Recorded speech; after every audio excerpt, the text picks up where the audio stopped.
But first, the woman accused of funneling money from a dormant Xavier Becerra campaign account is pleading guilty to 3 of the 23 counts she faces for fraud and corruption. Welcome to ABC 10 Morning News at 11. I'm Walt Gray.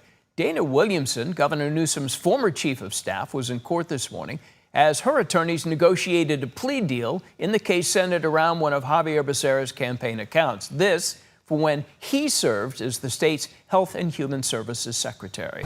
ABC 10's Becca Habiger in court this morning. Becca, what do you know about the terms of this plea deal?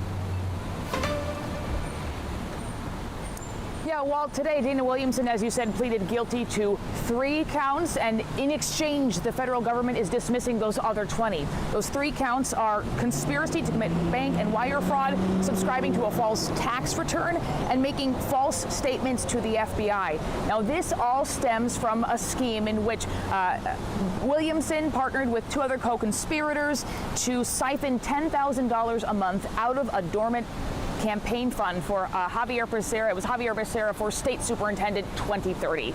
So there was a dormant fund, and Williamson's attorney in a news conference after court said to us journalists, this was a matter of my client being a good friend. He said McCluskey had taken a job in Washington, D.C. with Becerra, as Becerra was the Health and Human Services Secretary under President Biden at the time, and was not making enough money to support his family back in California. So McCluskey told Williamson, look, I need some extra money. So at that point, Williamson's attorney said they devised the scheme to give $10,000 from this fund to McCluskey's wife. Now, Williamson's attorney, McGregor Scott, he was a former federal prosecutor here in the Eastern District of California.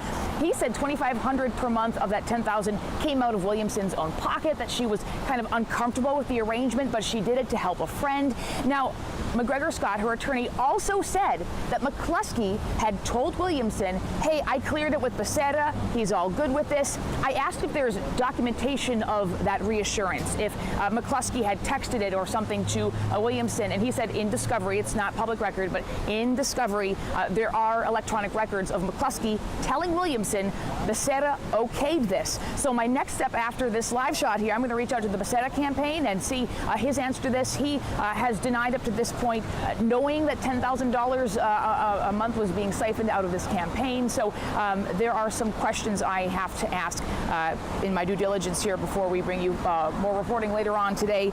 In terms of her sentencing, Williamson could face, her attorney says, likely 2.5 to 3 years. The sentencing will come later in several months. It's currently set for July 9th, but her attorney says it's likely going to happen closer to September and October. And Walt, I should add, there is a question that I'll explore later today on ABC 10 News about the timing of these court proceedings and the sentencing so close to the primary election, and whether that was intentional to derail Xavier Becerra's campaign for governor. So more to answer in the coming hours here.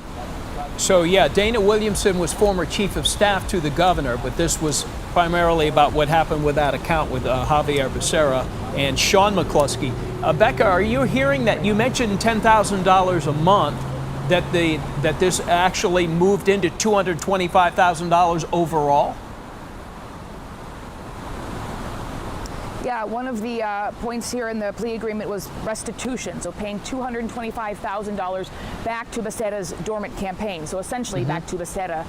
This is something that has to be split between the 3 co-conspirators, so Williamson, McCluskey, and then another man, Greg Campbell. It doesn't have to be split evenly, and in fact, Williamson's attorney tells me he's going to argue that McCluskey, as sort of the person asking for this in the first place, according to the attorney, should be the one to pay all of this back. So that will come through in sentencing, and of course, McCluskey has his own legal proceedings, so these are kind of happening in tandem. And Williamson's plea agreement is totally separate from the other legal proceedings with McCluskey and Campbell. Well, a whole lot going on here. Breaking news just happening there. Becca Habiger, thank you. I know you have more work to go on this, and we thank you. A lot happening downtown.